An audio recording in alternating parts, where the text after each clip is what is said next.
The phone rang at 7:30 on a Tuesday morning, jolting me awake in my Portland apartment.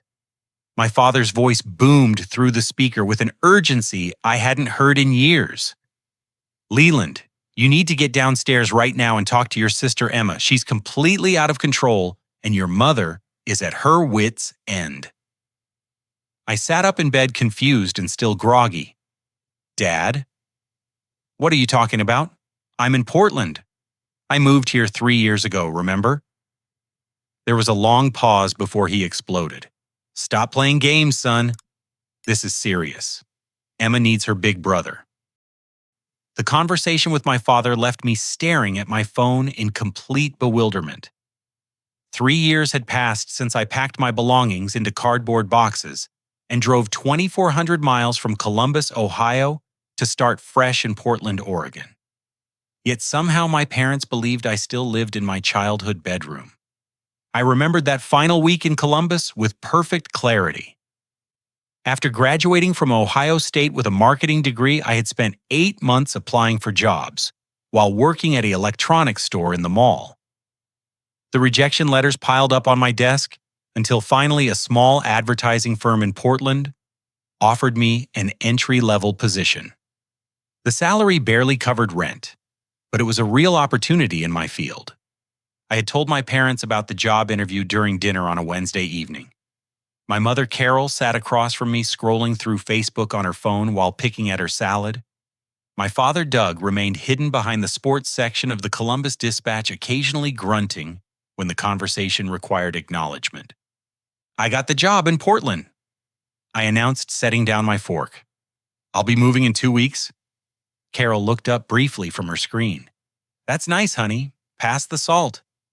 Doug folded down one corner of his newspaper. "Portland? Huh, long drive."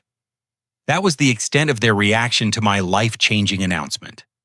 Over the following days, I systematically dismantled my childhood existence. I boxed up books, clothes, and the few personal items that mattered to me. I cleaned out my desk drawers, packed my computer, and rolled up the poster of Michael Jordan that had hung on my wall since middle school. Each evening, I updated my parents on my progress, mentioning specific tasks like canceling my Ohio driver's license and forwarding my mail. The responses never varied. Carol would nod absently while typing on her laptop. Doug would mumble something non-committal, without looking up from whatever television program held his attention. On my final morning in Columbus, I loaded my Honda Civic with everything I owned. The car sagged under the weight of my possessions boxes stacked in the back seat and trunk packed tight with clothes and electronics. I left my new address written clearly on an index card taped to the refrigerator door where my parents couldn't miss it. "I'm leaving now," I called out, standing in the kitchen doorway with my car keys in hand. Carol was already dressed for her job at the insurance company, applying lipstick while checking her reflection in the microwave door. "Drive safe," she said, without turning around. Doug sat at the breakfast table, spooning cereal into his mouth while reading email on his tablet. "See you later," he mumbled through a mouthful of cornflakes. I waited for something more. A hug goodbye. Questions about when I might visit. Some acknowledgement that their eldest child was moving across the country. Instead, I got the same casual farewell they might offer if I were heading to the grocery store. My first months in Portland were a mixture of loneliness and liberation. I rented a cramped studio apartment in southeast Portland, where the walls were thin enough to hear my neighbor Mrs. Henderson practicing violin at 6 every morning. The space felt enormous compared to my childhood bedroom, despite being barely 400 square feet. The advertising firm operated out of a converted warehouse in the Pearl District. My supervisor, Jake, was only 3 years older than me, but he had the easy confidence of someone who had found his place in the world. He took me out for coffee on my first day, explaining the company culture and introducing me to our clients' accounts. "You'll like it here," Jake assured me, stirring sugar into his cappuccino. "It's not corporate bullshit. We actually get to be creative." He was right. Within weeks, I was contributing ideas for campaigns and learning skills that my college professors had only theorized about.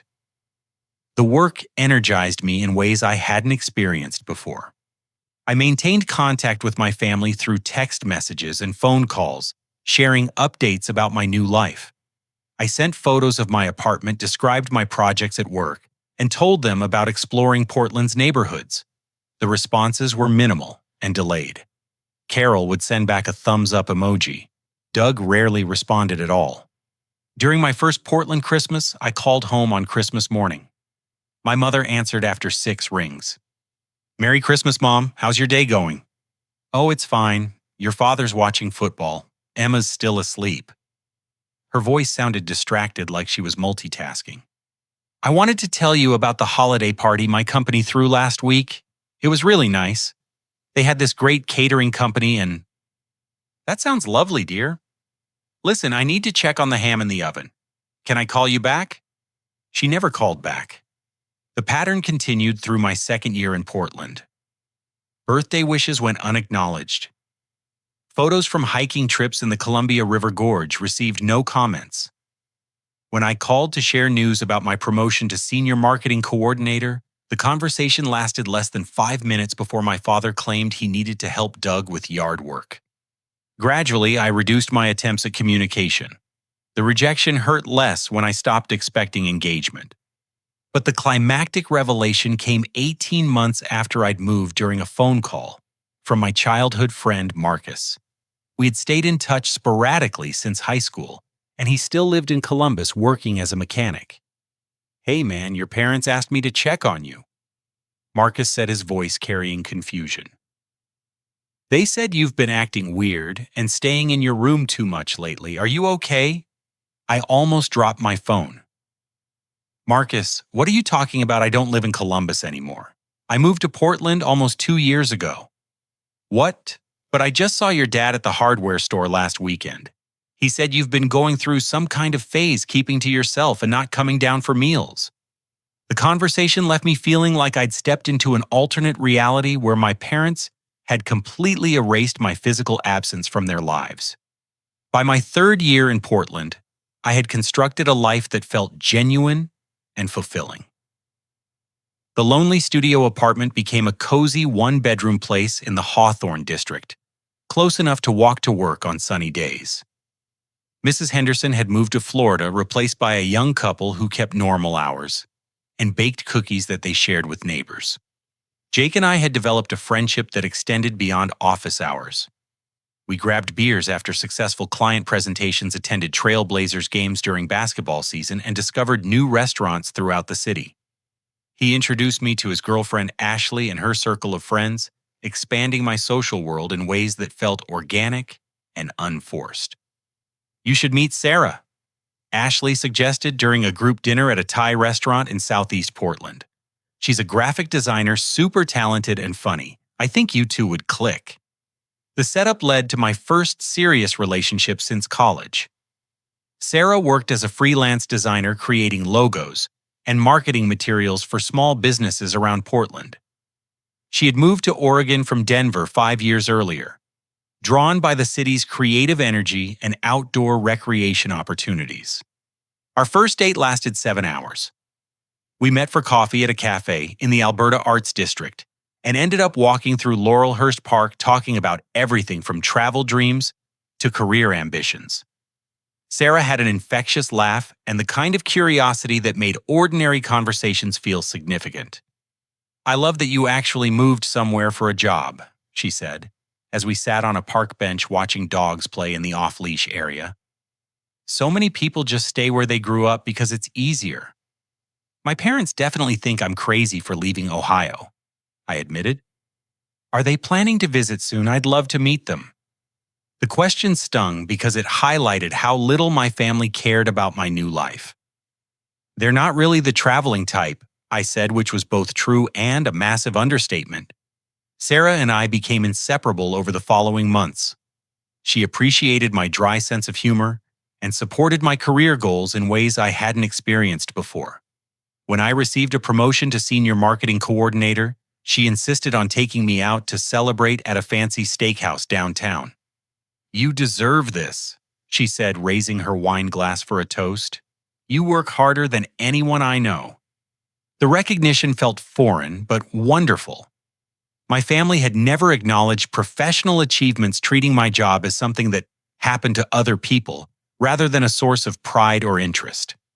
That summer, Sarah and I adopted a rescue dog named Ranger from the Oregon Humane Society. He was a mixed breed with golden retriever features and the gentle temperament of a therapy animal. Having a dog added structure to our weekends, motivating hikes in Forest Park and evening walks through our neighborhood.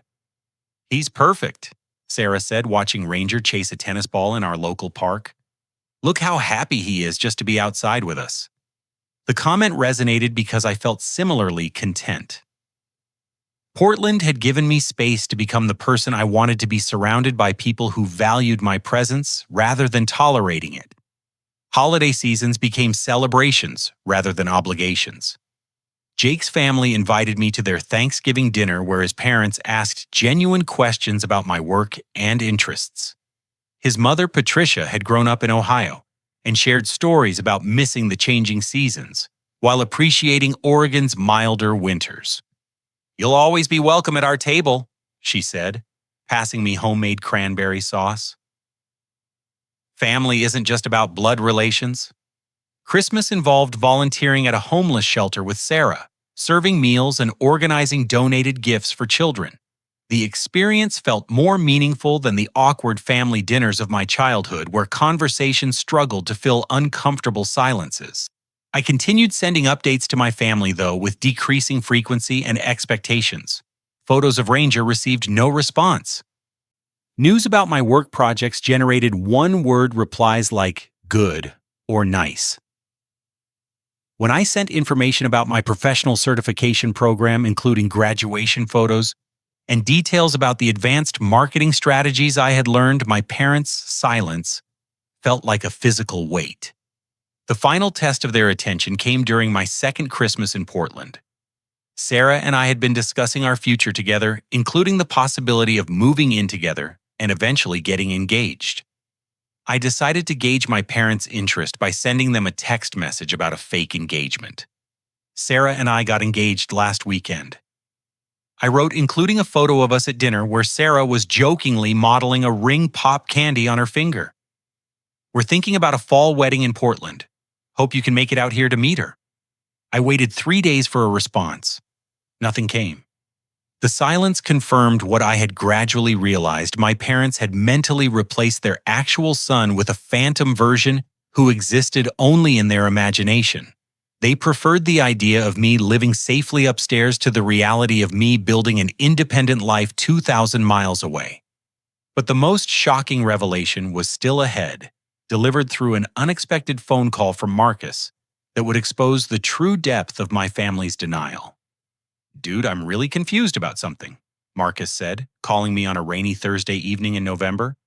"I ran into your parents at the grocery store today and they told me you've been having problems lately. Your mom seemed really worried." "What kind of problems?" I asked, though I dreaded the answer. "She said you've been isolated and antisocial, spending all your time in your room playing video games. Your dad mentioned that you haven't been eating dinner with the family for weeks. They asked if I could come over and try to talk some sense into you." I felt my stomach drop. "Marcus, I need you to listen to me very carefully. I haven't lived in my parents' house for almost 3 years. I moved to Portland in 2021. I have an apartment, a job, a girlfriend, and a dog. I haven't been in Ohio since I left." The long pause on his end spoke volumes. "Leland, that's impossible. I've heard your parents mention you being upstairs multiple times over the past few years. Last month at the hardware store, your dad complained about you playing music too loud late at night." The conversation revealed that my parents had been maintaining an elaborate fiction not just to themselves but to their entire social circle. They had spent 3 years telling neighbors, friends, and family members that I lived at home, creating explanations for my absence from family gatherings and social events. The discovery left me reeling. How could two people sustain such a complete denial of reality? And what did it mean for my sister Emma, who was still living under their roof and depending on them for support and guidance?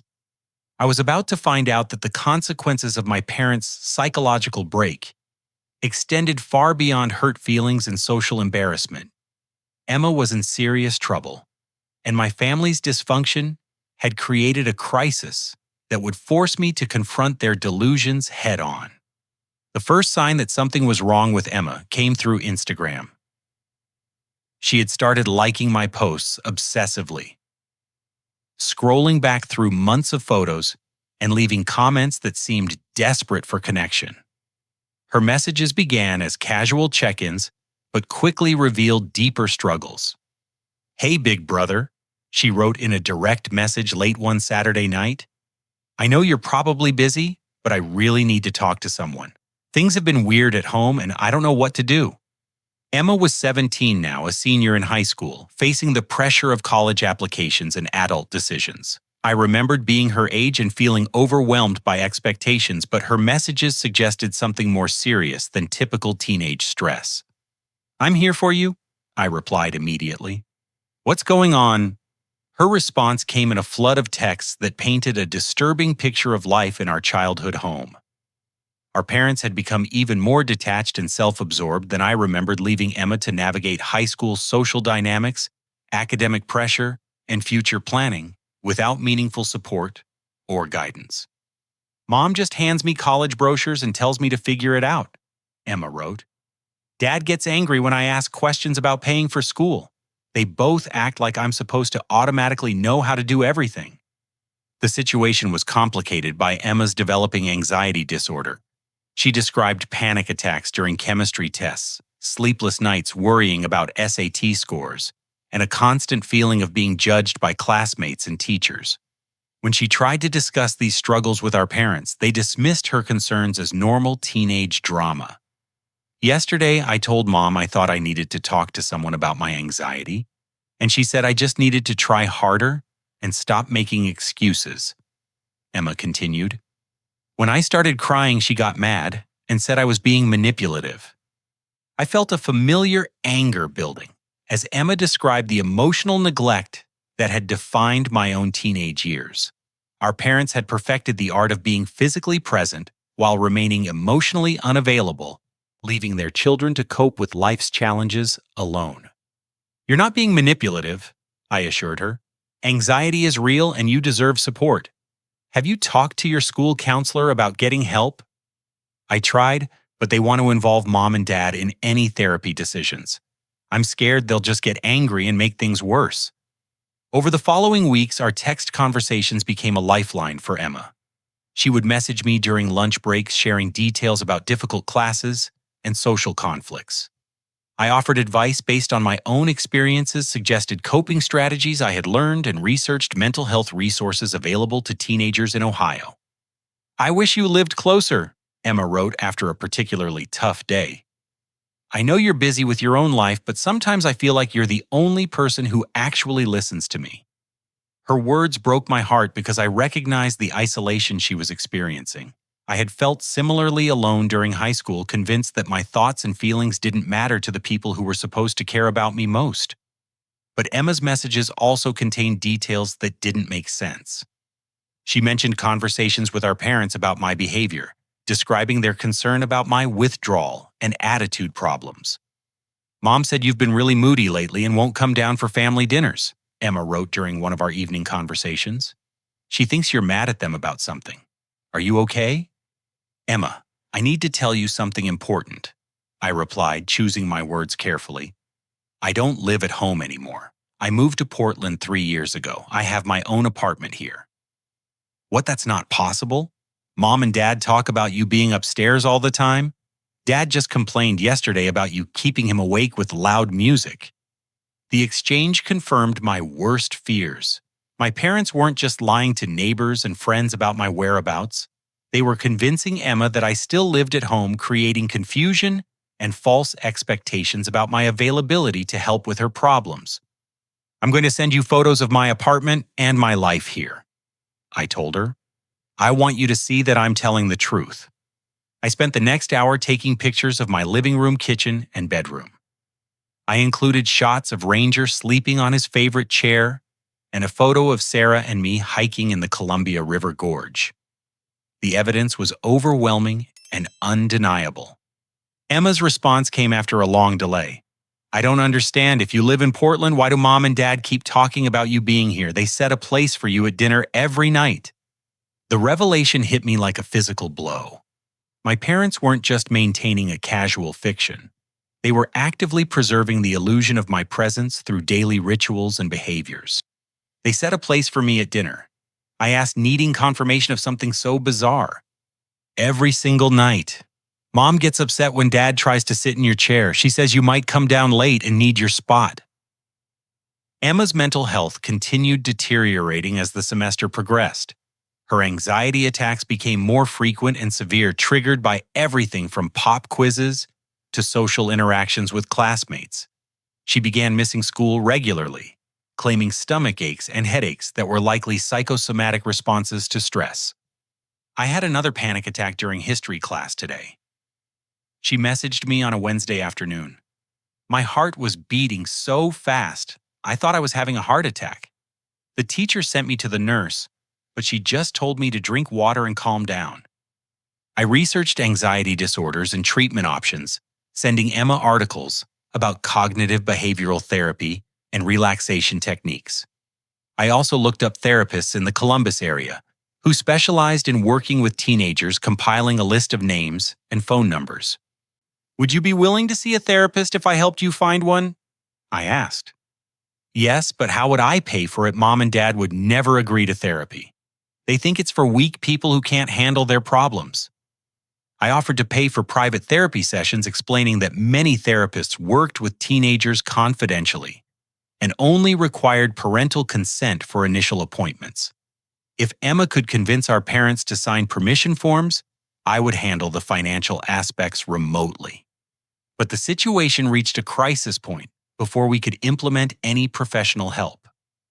Emma called me at 2 a.m. on a Friday, sobbing so hard I could barely understand her words. I can't do this anymore, she cried.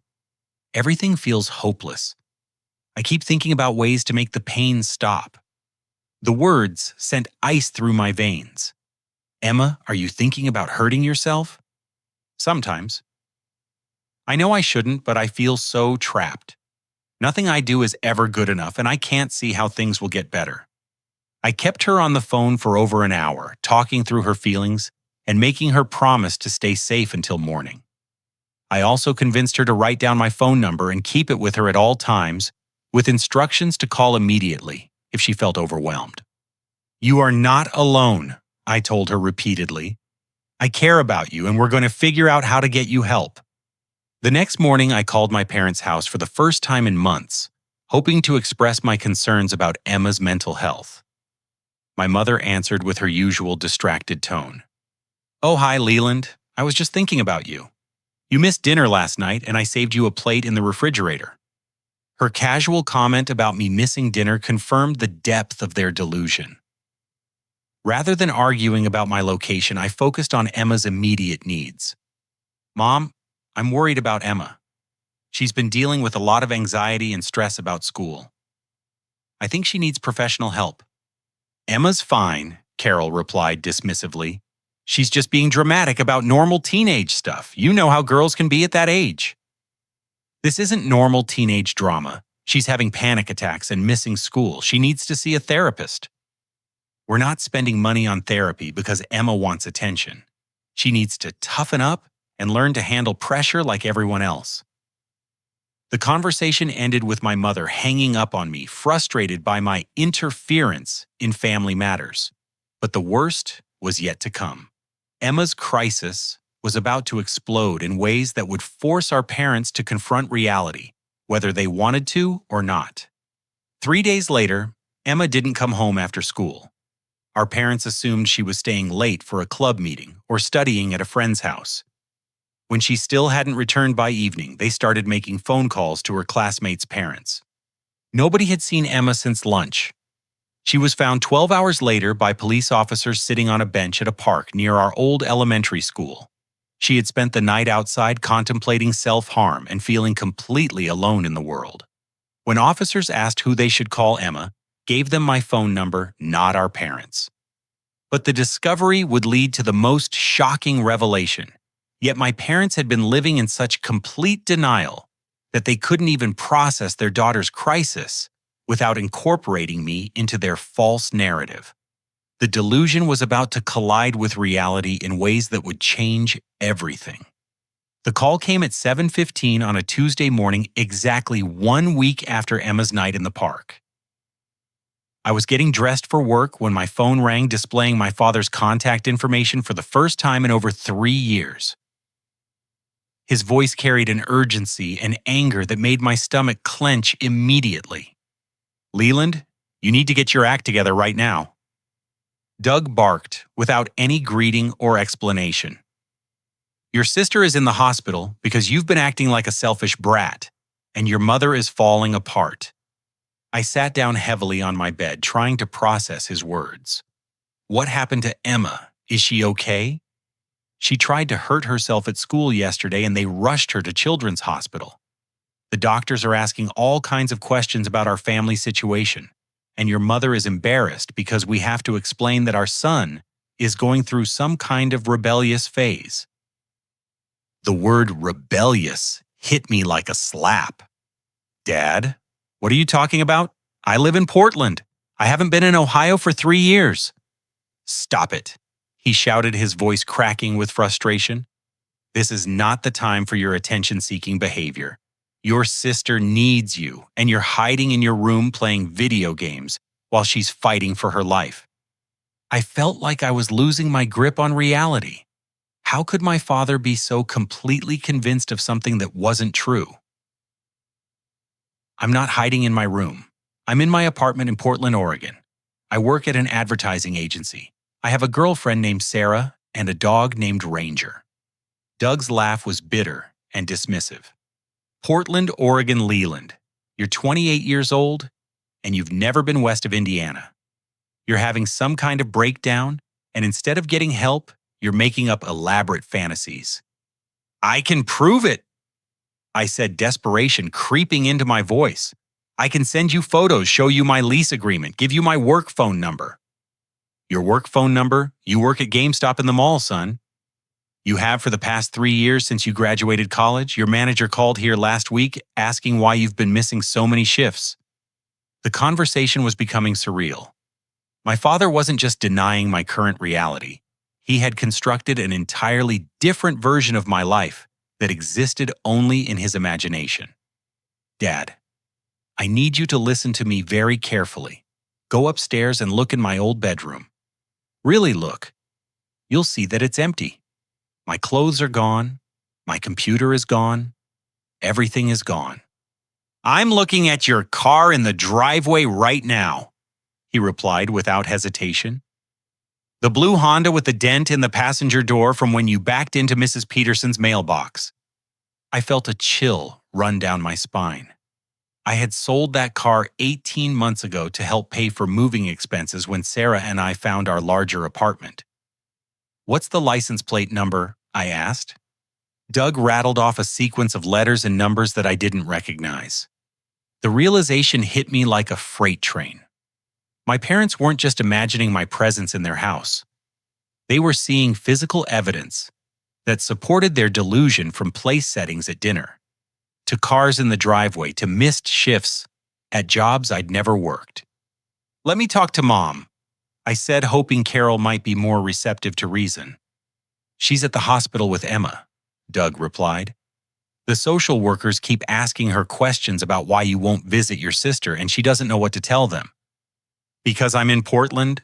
I shouted, my patience finally breaking. "I'm 2,000 miles away." "You're upstairs," Doug said firmly. "You've been upstairs for the past week sulking because we asked you to help more with Emma's problems. The therapist says teenagers with anxiety need family support, but you're too selfish to come down and talk to her." The mention of a therapist gave me hope that someone else might help clarify the situation. "What therapist? When did Emma start seeing someone?" "After she ran away last week. The hospital required family counseling as part of her treatment plan. We've had 3 sessions, and every time the therapist asks where you are, we have to make excuses for your behavior." I felt like I was trapped in a nightmare where logic and reason had no power. My parents had incorporated Emma's mental health crisis into their existing delusion, creating explanations for my absence that reinforced their false beliefs rather than challenging them. "I want to talk to Emma," I said. "Can you put her on the phone?" "She's sedated right now. The doctors had to give her medication after she became hysterical yesterday during art therapy. She kept saying her brother lived in Portland and couldn't visit her, which upset the other kids in the program." Doug's voice broke as he continued. "The staff thinks she's having delusions because of her anxiety disorder. They're talking about increasing her psychiatric medications because she insists you moved away even though you're obviously right here at home." The horror of the situation was overwhelming. Emma was being treated for mental illness partly because she was telling the truth about my location, while the adults around her reinforced a false reality that made her seem delusional. "Dad, you have to believe me. Emma isn't having delusions. I really did move to Portland. I really do live here. She's the only person in our family who knows the truth." "The truth?" Doug's voice rose again. "The truth is that you're a 28-year-old man who still lives with his parents and works retail at the mall. The truth is that your sister needed you and you abandoned her because you were too busy feeling sorry for yourself." His words stung because they revealed how he saw me even in his distorted reality. To Doug, I was a failure who had never achieved independence or success, someone whose selfishness had contributed to Emma's breakdown. "I'm going to hang up now," he continued, "and you're going to come downstairs and get in the car with me. We're driving to the hospital, and you're going to apologize to your sister and your mother for acting like a child." "I can't come downstairs because I'm not in your house," I screamed into the phone. The line went dead. I sat in my Portland bedroom staring at the phone and trying to process what had just happened. My father genuinely believed I lived at home, worked at a mall, and had been hiding in my room while Emma suffered. He had created such a complete alternative reality that my actual life seemed impossible to him. But the most terrifying part was realizing that Emma was being punished for telling the truth. Her honesty about my location was being interpreted as a symptom of mental illness, while my parents' delusions were being treated as reliable information by medical professionals. I knew I had to act quickly. Emma needed someone to advocate for her who understood the real situation. But first, I had to find a way to prove my existence in Portland to people who had spent 3 years denying it. The fight for truth was about to begin, and the stakes couldn't be higher. Emma's mental health, my family's future, and my own sanity depended on exposing the elaborate fiction that my parents had constructed to avoid facing their failures as parents and spouses. I booked a flight to Columbus that left Portland at 6:30 the next morning, using vacation days I had been saving for a trip with Sarah. She insisted on driving me to the airport, understanding the urgency of Emma's situation despite the bizarre circumstances. "This sounds like a psychological break," Sarah said as we sat in traffic heading toward PDX. "Your parents might need professional help as much as Emma does." Her assessment proved accurate within hours of my arrival in Ohio. I took a taxi directly from the airport to Children's Hospital, where Emma had been admitted to the adolescent psychiatric unit. The irony wasn't lost on me that I was flying across the country to visit my sister while my parents believed I was sulking upstairs at home. The receptionist in the psychiatric ward directed me to a family meeting room where Emma was scheduled to meet with her therapist at 2 o'clock. I arrived 30 minutes early and introduced myself to Dr. Patricia Wong, a soft-spoken woman in her 40s who specialized in adolescent anxiety disorders. "You must be Leland," she said, shaking my hand warmly. "Emma talks about you constantly. She's been very upset that you haven't been able to visit her." "I live in Portland," I explained. "I flew here this morning as soon as I could arrange time off work." Dr. Wong looked confused. "Portland, your parents told me you live at home with them. They've been encouraging Emma to be patient with your adjustment issues." The conversation revealed the extent of my parents' deception. They had been attending family therapy sessions for a week, spinning elaborate explanations for my absence that portrayed me as mentally unstable and unwilling to support Emma during her crisis. According to your parents, you've been experiencing depression and anxiety that makes you isolate in your bedroom, Dr. Wong continued. They said you've been struggling since losing your job at a video game store. I pulled out my phone and showed her photos of my life in Portland, my apartment, my office, at the advertising agency pictures with Sarah and Ranger. Dr. Wong studied the images with growing alarm.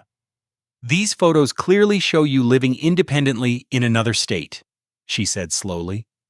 If what you're showing me is accurate, then your parents have been providing false information about your family situation. Emma has been telling the truth about my location, I explained. But everyone thinks she's delusional because my parents insist I live at home. Dr. Wong immediately called for a consultation with the hospital's social worker and psychiatrist. Within an hour, I was meeting with a team of professionals who needed to reassess Emma's treatment based on the new information about our family dynamics.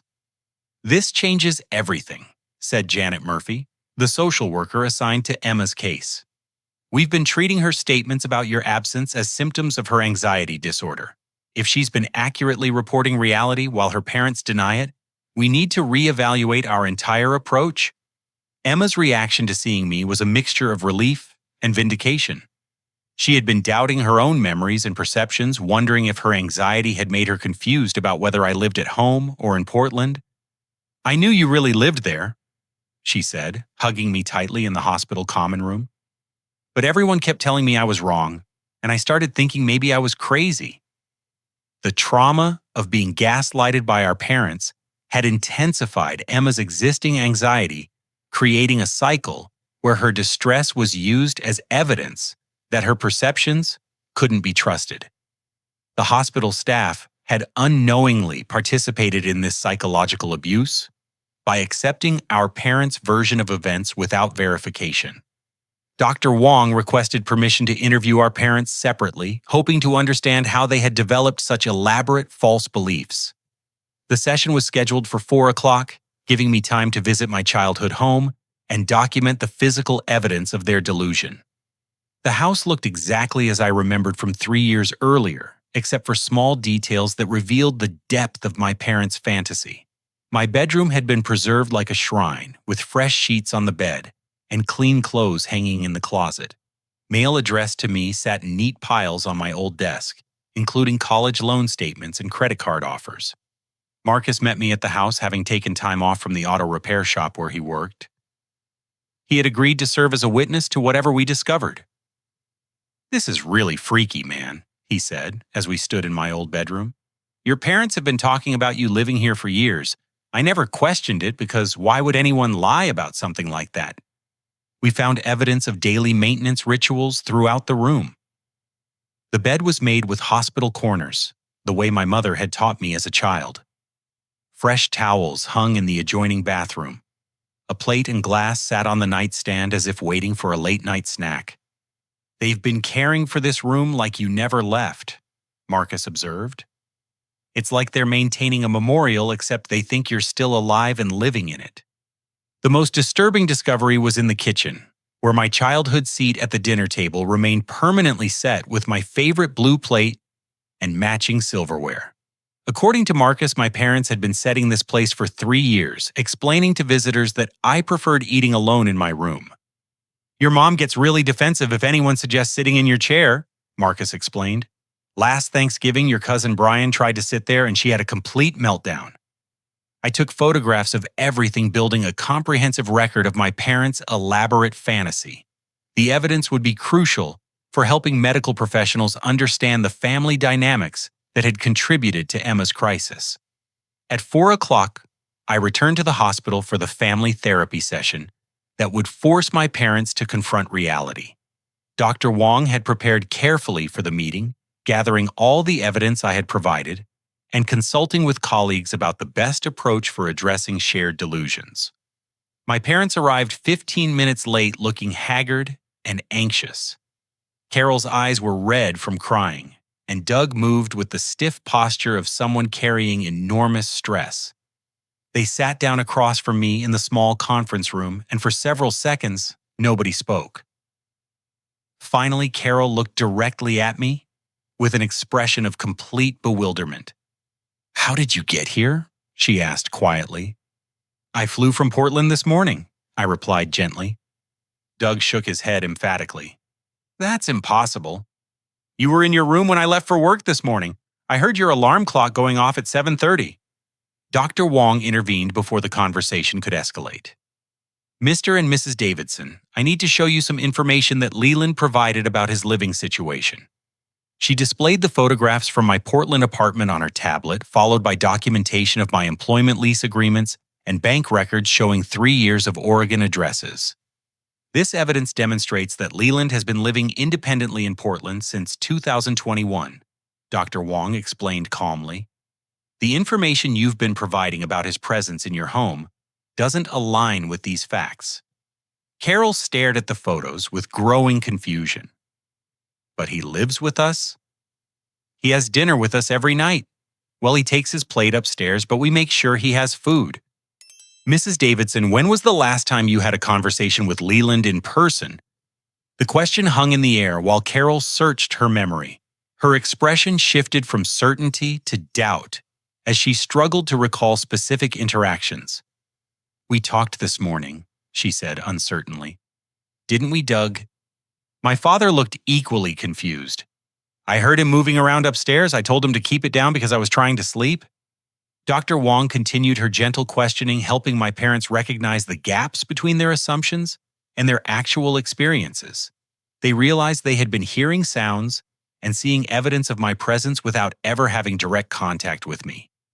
"We never actually see him," Carol whispered, as if the truth was finally breaking through their defensive walls.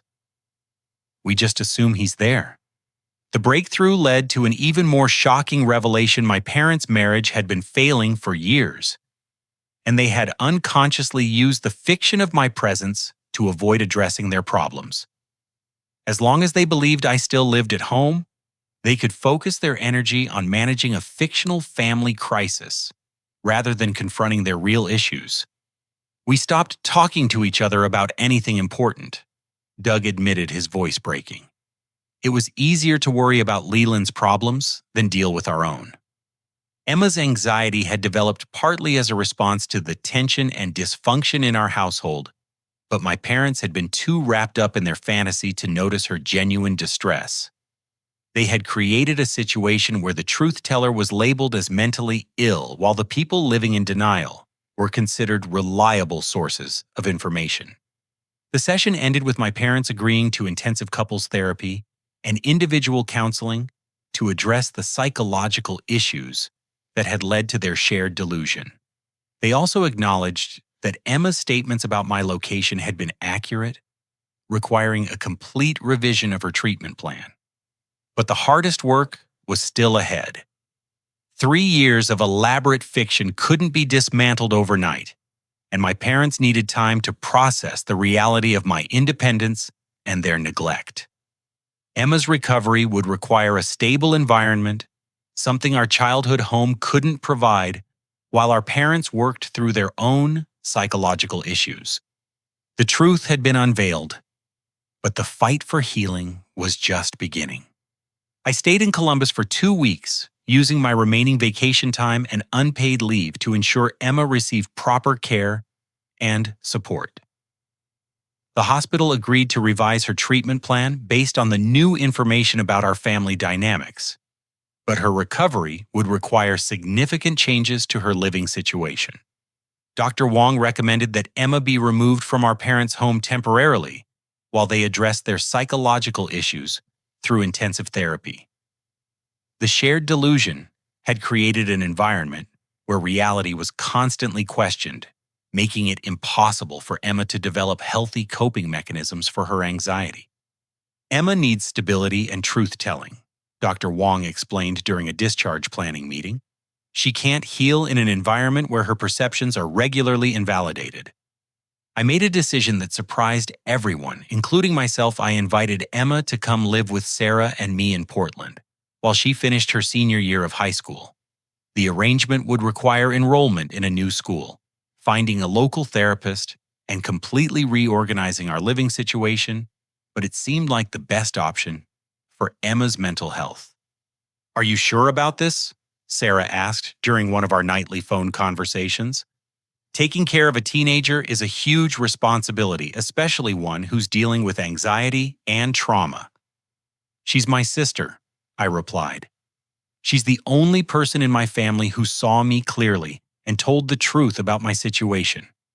I owe her the same honesty and support." Sarah's response revealed the depth of her character and our relationship's strength. "Then we'll make it work. Emma can stay in our guest room, and I'll help her get enrolled in Lincoln High School. It has a good reputation for supporting students with mental health needs." The decision to move Emma to Portland required legal maneuvering that exposed the extent of our parents' dysfunction. Doug and Carol initially refused to sign custody transfer papers, insisting that Emma belonged at home with family. "You can't just take our daughter to another state," Carol argued during a heated family meeting. "She needs to be here where we can take care of her." "You haven't been taking care of her," I replied firmly. "You've been so focused on your fantasy about me that you ignored her real problems until she ended up in the hospital." Emma spoke for herself with a clarity that impressed the social workers and therapists present. "I want to live with Leland," she said calmly. "He's the only person who listens to me and treats me like my feelings matter." The legal process required documentation of our parents' psychological instability and Emma's improved mental health under my temporary guardianship. Dr. Wong provided testimony about the harmful effects of gaslighting on adolescent development, while Emma's school counselor confirmed a pattern of missed classes and declining performance that correlated with our parents' increasing denial of reality. When Doug threatened to fight the custody arrangement through the courts, I presented evidence of their shared delusion that would be difficult to explain to a judge. The preserved bedroom dinner place settings and 3 years of false statements to medical professionals painted a picture of parents who couldn't distinguish between fantasy and reality. "You're making us look like terrible people," Doug complained during our final family meeting. "I'm not making you look like anything," I replied. "I'm just telling the truth about what happened. You created this situation by denying reality for 3 years." The breakthrough moment came when our Aunt Jessica Doug's older sister attended one of the therapy sessions and provided an outside perspective on our family dynamics. "I've been worried about you and Carol for years," Jessica told my parents. "Every time I asked about Leland, you gave me strange explanations that didn't make sense. When I suggested calling him or visiting him, you changed the subject." Jessica's testimony was particularly powerful because she had known our family for decades and could testify to the dramatic changes in my parents' behavior after I moved to Portland. "They used to be rational people," she explained to the social worker. "But something shifted when Leland left for college. They started talking about him like he was still a child, living at home even when the evidence clearly showed otherwise. The external validation helped my parents begin accepting reality. They agreed to intensive therapy with a psychiatrist who specialized in shared delusional disorders, acknowledging that their mental health issues had harmed both of their children. We never meant to hurt anyone, Carol said tearfully during our final conversation before Emma and I left for Portland. We just wanted our family to stay together. Staying together requires honesty, I replied. You can't love someone by denying who they are or where they live. The move to Portland transformed Emma's life in ways that exceeded everyone's expectations. Lincoln High School had a robust support system for students dealing with mental health challenges, including on-site counseling and flexible scheduling for therapy appointments. Dr. Kim Martinez, Emma's new therapist, specialized in adolescent anxiety and trauma recovery. She helped Emma understand that her previous experiences weren't her fault, and that healing required building new relationships based on trust and communication. You're not responsible for managing other people's emotions, Dr. Martinez explained during one of Emma's early sessions. Your parents' problems are their problems. Your job is to focus on your own growth and recovery. Emma thrived in the structured environment that Sarah and I created. She attended school regularly, participated in art therapy, and began making friends with classmates who shared her interests in creative writing and photography. I forgot what it felt like to have people believe me when I talk, Emma told me one evening as we walked Ranger through our neighborhood. In Columbus, I always felt like I had to prove I wasn't crazy.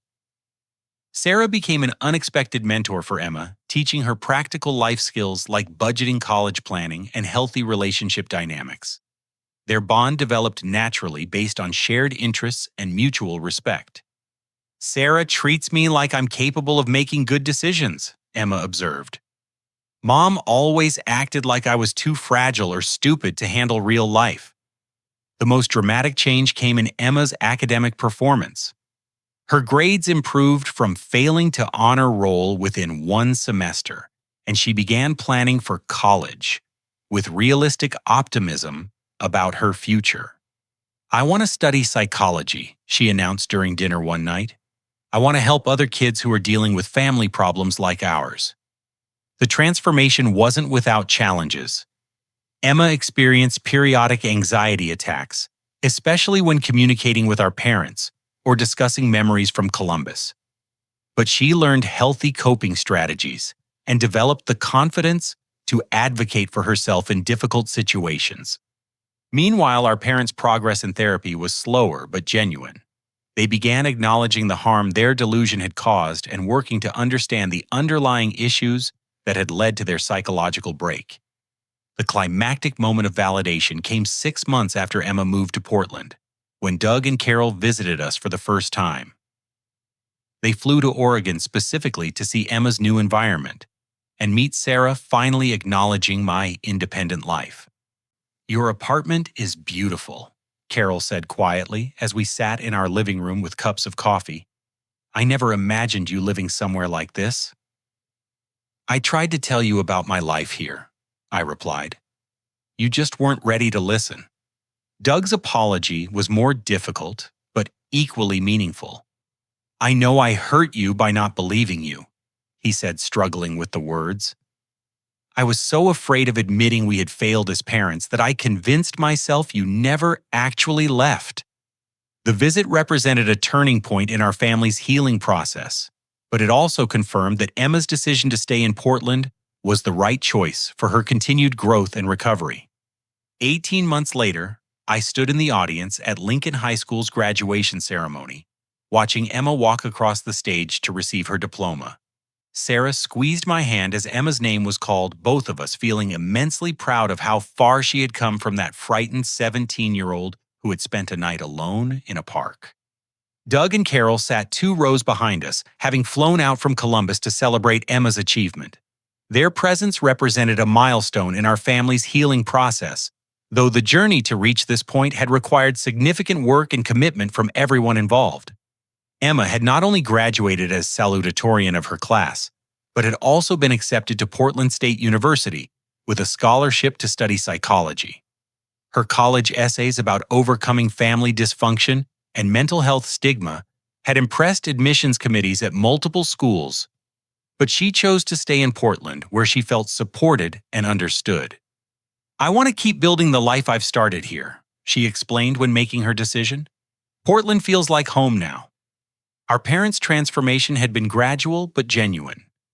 Their couples therapy had revealed that their shared delusion was a symptom of deeper problems in their marriage and individual mental health. Doug had been struggling with depression for years, while Carol had developed anxiety disorders that made facing difficult emotions almost impossible. "We used the fantasy about you to avoid dealing with our real problems," Doug admitted during one of our monthly phone conversations. "It was easier to worry about an imaginary crisis than face the fact that our marriage was falling apart." Their individual therapy had helped them understand how emotional neglect and avoidance had damaged both of their children. They worked to develop better communication skills and more realistic expectations for family relationships. The most significant change came in how they approached parenting Emma. Instead of dismissing her concerns or minimizing her feelings, they learned to listen actively and provide appropriate support for her mental health needs. "We should have gotten Emma help years ago," Carol acknowledged during their Portland visit. "We just didn't know how to recognize that she was struggling." Emma's relationship with our parents had evolved into something healthier, but appropriately boundaried. She spoke with them weekly and visited Columbus twice during her senior year, but she maintained clear limits on their involvement in her daily life. I love them, but I don't need them to manage my emotions or solve my problems. Emma explained to Dr. Martinez during one of her therapy sessions. They're still learning how to be supportive without being controlling. My own relationship with our parents required similar boundaries and expectations. I appreciated their efforts to change and acknowledged their progress in therapy. But I couldn't forget the 3 years of denial that had nearly cost Emma her mental health. Forgiveness doesn't mean pretending the past didn't happen, I told Doug during a difficult conversation about rebuilding trust. It means accepting what happened and choosing to move forward with realistic expectations. Sarah and I decided to get engaged that spring, having weathered the challenges of supporting Emma through her recovery and integrating her into our household. The experience had strengthened our relationship and confirmed our compatibility as partners who could handle unexpected responsibilities. Taking care of Emma taught me a lot about what kind of father you'll be someday, Sarah said as we hiked through Forest Park on a sunny Saturday morning. You're patient and protective without being controlling. Emma served as maid of honor at our wedding 6 months later, a small ceremony in the Columbia River Gorge that reflected our values of authenticity and natural beauty. Doug and Carol attended along with Sarah's family and our Portland friends, creating a celebration that honored both our past and future. This feels like the family I always wanted, Emma said during her maid of honor speech. People who tell the truth, support each other's dreams, and show up when it matters. The wedding represented more than a commitment between Sarah and me. It symbolized the new family structure we had created based on honesty, respect, and mutual support. Looking back on the past 4 years, I realized that my parents' delusion had actually forced me to become more independent and self-reliant than I might have otherwise. Their emotional neglect had hurt, but it had also freed me to discover who I was without their expectations or limitations. Sometimes the worst thing that happens to you becomes the catalyst for the best thing. I reflected during a conversation with Jake at work. If my parents had been more supportive, I might never have had the courage to move to Portland and build this life. Emma's recovery had followed a similar pattern. The trauma of being gaslighted and emotionally neglected had been devastating, but working through those experiences with proper support had made her stronger and more self-aware than many people her age. I know myself really well now because I had to learn to trust my own perceptions, she said during her high school graduation party. I'm not afraid of difficult emotions or challenging situations because I know I can handle them. The most important lesson from our family's crisis was that love requires honesty, even when the truth is uncomfortable or inconvenient. My parents had convinced themselves that maintaining the fantasy of my presence was a form of caring, but real love involves seeing people clearly and supporting their actual needs rather than our idealized versions of them. You can't love someone you refuse to see. I told a reporter who was writing an article about families dealing with mental health issues. My parents had to learn the difference between loving the idea of their son and loving their actual son. Emma's decision to pursue psychology in college reflected her desire to help other young people who were struggling with family dysfunction and mental health challenges. She planned to specialize in adolescent therapy, using her own experiences to understand and support teenagers facing similar situations. I want to be the person I needed when I was 17, she explained during her college interview. Someone who believes kids when they tell the truth about their families. As I watched Emma begin her freshman year at Portland State, I felt grateful for the unexpected path our lives had taken. The crisis that had brought us together had also taught us valuable lessons about resilience, authenticity, and the importance of chosen family. The story of my parents not noticing I had moved away was ultimately a story about learning to see clearly both ourselves and the people we love. It was about the courage required to tell the truth even when others prefer comfortable lies. And it was about the healing that becomes possible when we stop enabling dysfunction and start insisting on reality. My family would never look like the traditional ideal, but we had built something better: relationships based on honesty, respect, and genuine care for each other's well-being. We had learned that true connection requires the courage to be vulnerable, the wisdom to set appropriate boundaries, and the commitment to keep showing up with authenticity and love. Sometimes the greatest gift we can give someone is refusing to participate in their illusions, even when that refusal causes temporary pain. By insisting on truth, we create space for real healing and genuine connection. Emma and I had discovered that the hard road of honesty leads to stronger relationships and deeper peace than the easy path of denial and avoidance. As we stood together on the Portland State campus, watching other families navigate the complexities of launching young adults into independence, I felt profound gratitude for the journey that had brought us here. The crisis that could have destroyed our family had instead taught us how to love each other better. Have you ever had to choose between telling a difficult truth and protecting someone's feelings? How do you balance honesty with compassion in your relationships? I'd love to hear your thoughts in the comments below.